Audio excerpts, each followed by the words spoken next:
Do you make the common mistake of overusing the euphemism passed away? If you are a funeral celebrant or thinking of becoming one, this is something you need to get right.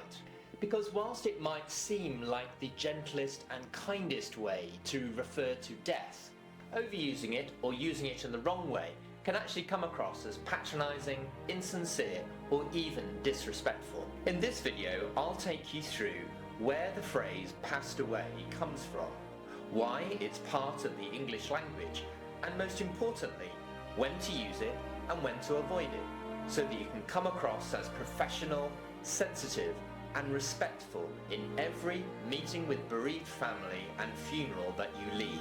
When I train funeral celebrants, it always surprises me how many automatically use the phrase passed away without really understanding why.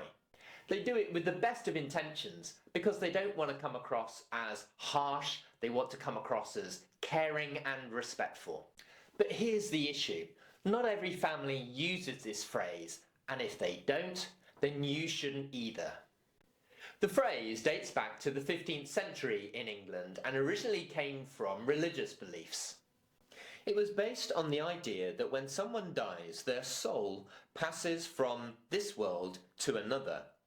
Over time, it became a common way to refer to death more gently, especially in Christian and other religious traditions. And that's why it's so important to actively listen to families about how they speak about their loved one. Funeral directors, arrangers and celebrants all have a responsibility to get the language right. We shouldn't just assume that passed away is the right choice.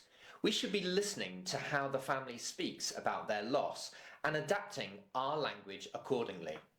Okay, so I just won't use passed away at non-religious funerals. But it's not as simple as that. In modern Britain, belief isn't black and white. It isn't just religious or non-religious. Many people are agnostic, i.e. somewhere in between.